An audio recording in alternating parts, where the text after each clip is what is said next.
Hey babe, welcome to Baseball for Girls, where baseball meets soft girl energy. I'm Shaughnessy, and here we do baseball with heart, humanity, and a little humor. So, whether you're brand new to the game or deep in your baseball era, you're in the right place. So grab something cozy, settle in, and let's get into today's episode. Let's play ball.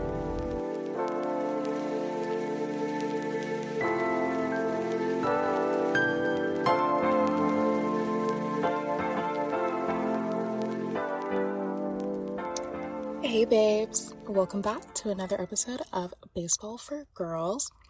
Today, I kind of just wanted to make a quick, kind of off the rip episode.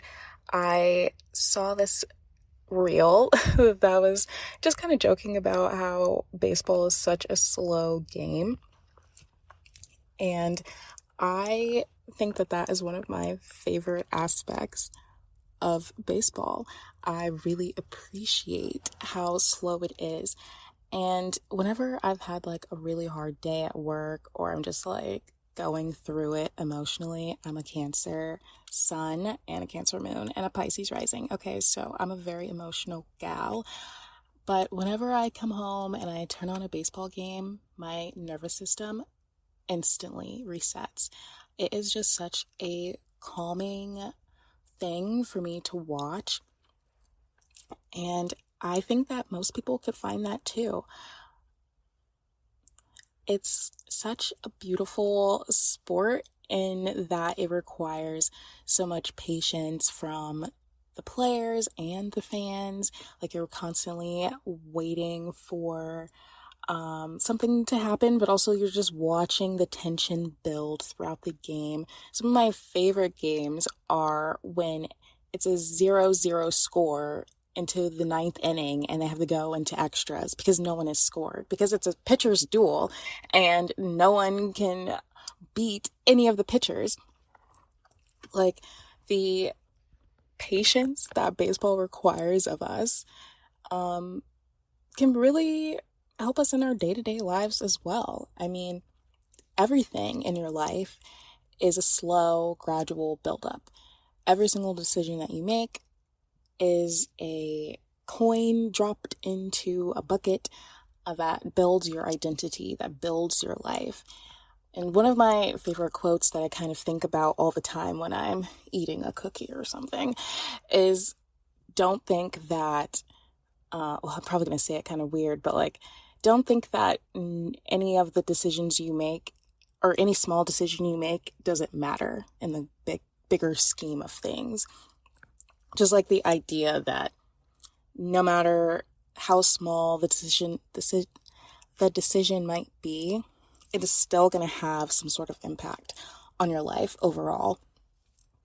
And we can see that too, just when watching baseball and you have the player who goes up for the third time or fourth time and hasn't had a hit all game, but they've seen this pitcher maybe for the third time or something, and because they were able to see that pitcher earlier in the game, now they know, oh, I should swing when he throws a changeup or something like that. You know, it kind of is priming him to do better the next time. Like, that's why we say that, 70% of the time they're failing, but it's not even failing. It's collecting data.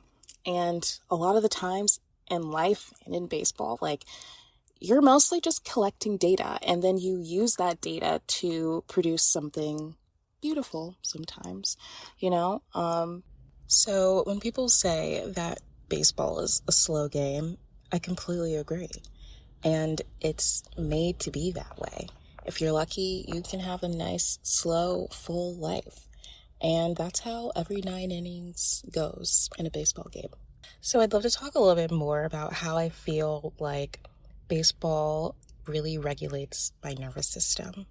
One of my favorite things is called Baseball Zen. So basically it's baseball ASMR. So like baseball noises, like cleats on the ground, or just like hitting a home run, the sound of like the crowd, just like all the little random little noises that happens in baseball. And I love just putting that on. You can find it on YouTube. They started playing it on the MLB TV app. So if you're watching TV, or if you're watching MLB TV, sometimes during the commercials, they'll have Baseball Zen for like a minute, kind of like those calm commercials where they are like, oh, meditate for 30 seconds or something. It's basically the exact same thing, and I absolutely love it. There's no game clock, so there's not this pressure that you need to finish this inning within 15 minutes, or like you're just going to run out of time or something.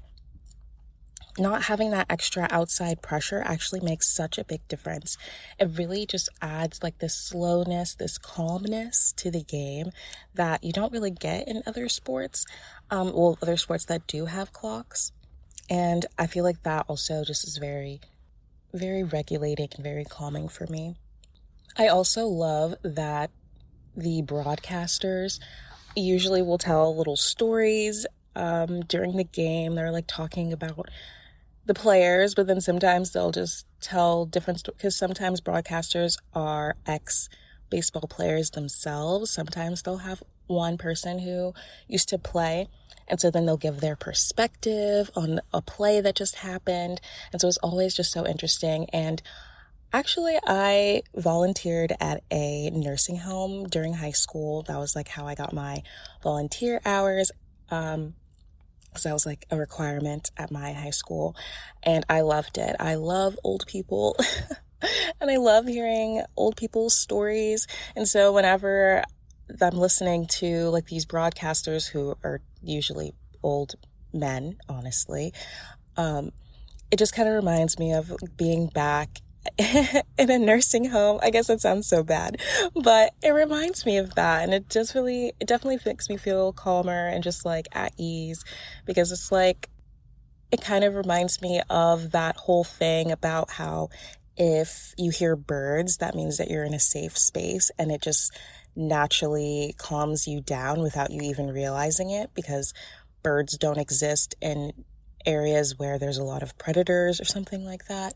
And so I feel like their stories are like the tweeting of birds to me, where it's just like, you're in a safe space. We're telling fun little stories. Nothing bad is happening. Like you can calm down and you're safe. Baseball just allows silence. It allows space. And during that space, yes, tension is building, but you also just get to enjoy the game, be present, and we all need more time like that in our lives.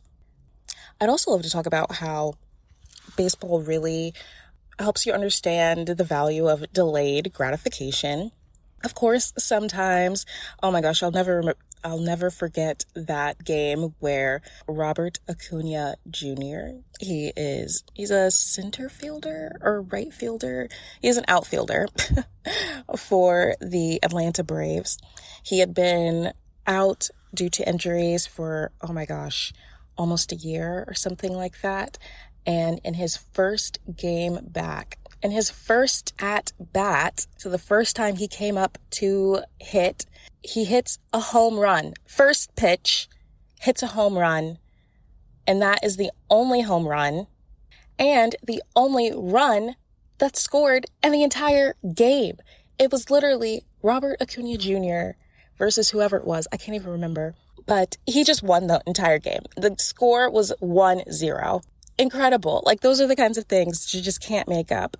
So yes, sometimes you do get a little bit of instant gratification when you see your favorite player just came back off of injury and he comes back up and he just knocks it out of the park all of a sudden. Sure, that does happen sometimes, but a lot of the times you are just kind of waiting for something to happen. But then when something does, you feel like that gratification of seeing your player do well, or even just like your team doing well.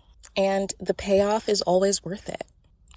And then I'd like to talk a little bit about just the longevity of the season. So I've mentioned before in other podcasts how baseball has 162 games that go on throughout the season. So the season runs from February to about November. Well, there's a preseason and a postseason. The regular season runs from about late March, early April to late September, early October. So throughout that time, like, players are not going to be good every single day, every single game. These teams play basically every single day. I mean, there's literally no way that they're going to be able to perform at 100% every single day. That is never expected out of anyone. Perfection is never expected. We always have to think about that in our everyday life, to not set the standards so high that they can't be reached, right? And so baseball players know that all too well. Some weeks they're going to be so hot and so on fire. They're going to be hitting home runs, getting RBIs. So an RBI means runs batted in. So it kind of just determines how often, when a player comes up and he maybe gets a hit, so he like hits the ball and it lands in the grass, and maybe there had to have been other players that are already on base. So maybe there was a player that was already on second base when this other batter came up. And so when he made that hit, he was able to allow the runner that was on base to come in and score. So that is an RBI. Now that player has a hit, and let's say it was a single. So that player made it. So that player got a hit and was able to go to first base. So that's called a single.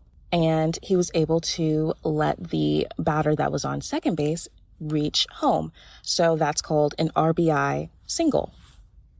So let's say that he has been having a really good week. He has gotten so many RBIs. So that also kind of just shows the value of the player, right? They're able to get other players to score.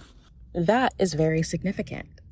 So some weeks they're going to be the player of the week, which is awarded to one or two players every week. I think there's also a player of the month. But yeah, so you're always going to be in a kind of a rotation of being the player of the week and then being the player that is the reason we lost 3 games in a row or something like that. Like, you're not always going to be the one that's the hero of the game or the star of the game. And that is what playing 162 games basically in a row kind of teaches you. I think that maybe each team gets a couple of days out of the month off, like maybe once every week or every other week they get a day off. So they're really playing every single day. And even when they have a day off, it's because they're traveling to another city to play the next day. So there really isn't a lot of breaks. So there's not a lot of time to ruminate on the mistakes you made. You really have to pick yourself up and try again, which is a song. I don't remember who sings that song, but you really do. You have to pick yourself up and just go out and do it again, because that's what baseball asks of you.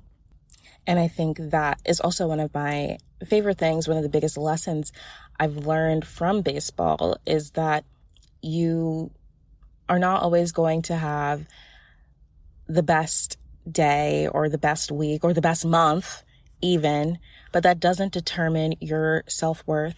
It doesn't determine who you are as a person. What determines who you are is how you show up the next day. And I think that is a beautiful lesson. And I think the final thing I want to touch on is that feeling of belonging. I remember so specifically, I'm probably going to misquote him, but my favorite team, like I've mentioned, is the Baltimore Orioles. And I remember when Gunnar Henderson, who is the shortstop, sometimes plays second base, but better as a shortstop. I think they put him on third once. That was a mistake. Second baseman. or shortstop. Anyway, it was his first game.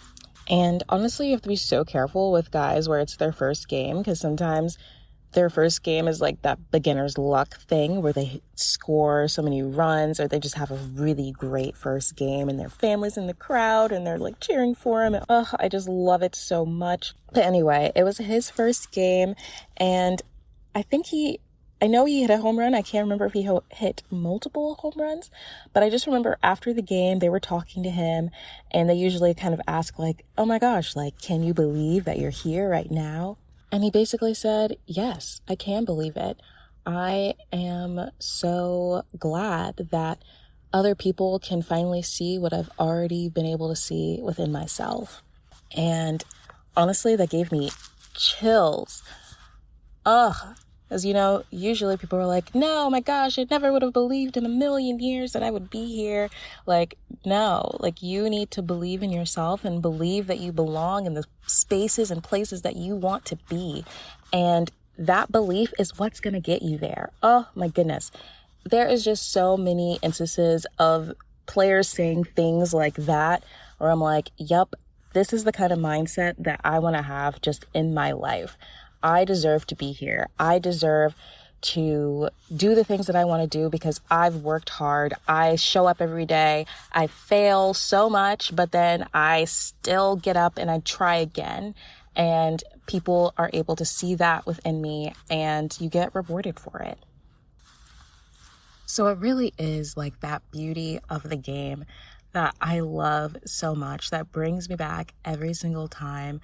And I hope that you can kind of start to see it too, that it's not really just about hitting a ball across a field or winning the most games or who lost the season or the streaks or any of that. It really is about the lessons that baseball teaches us and how it teaches us how to live our life. And those games that you watch every single day, like while you're cooking or doing other things, just having it on in the background becomes, for me at least, it's become such a nervous system regulator because it's such a constant thing in my life and a constant reminder of all the possibilities that are possible for me. And they're possible for you too. So watch a game, don't understand any of it, but just watch it for the fun. Choose one player that you want to keep looking out for, and yeah, you'll start to really enjoy it more. But I think that's pretty much all I have for y'all today. Thanks so much for tuning in. I really hope you enjoyed it. And if you've ever had conversations like these with your friends, or if you have friends that have not thought about baseball in this way, you should send them this episode and maybe you can change some minds, because I hope I was able to change yours just a little. Anyway, thank you for joining me here in the softest corner of sports media. Bye. Oh my gosh, wait. Hey babes, thank you for tuning in for another episode of Baseball for Girls. I probably forgot to plug the things that I'm doing, including my Instagram, so I just wanted to come back here and plug all my little things really quick. So my Instagram is baseball4girls_, and I just kind of post on there whenever I upload a new episode. I also have a baseball score tracker. It has about 40 weeks in it, and it has like some notes sections so that you can also keep track of games throughout the week. I use it for Major League Baseball games, but you can also use it for minor league games, your kids' games, your friends that are playing baseball, whatever. It's really just a nice way to keep track of all the games and the scores from each game, especially since baseball is typically played in series. So you should check that out. It's just called Baseball Score Log, and it can be found on Amazon, and it's only $9.99. I also include how I personally keep track of games as a little bit of an instruction guide on the first couple of pages, so you can keep score like the same way that I do. Also, I am in the process of writing a ebook. So it'll be a baseball for beginners ebook that I have been working on for the past couple of weeks. It'll just kind of walk through the rules of the game, how to watch it for the first time, and just give you a general idea for how to understand baseball from a very, very basic perspective. So I'll definitely let y'all know whenever that is available. Thanks again for tuning in, and I'll catch y'all next time. Bye.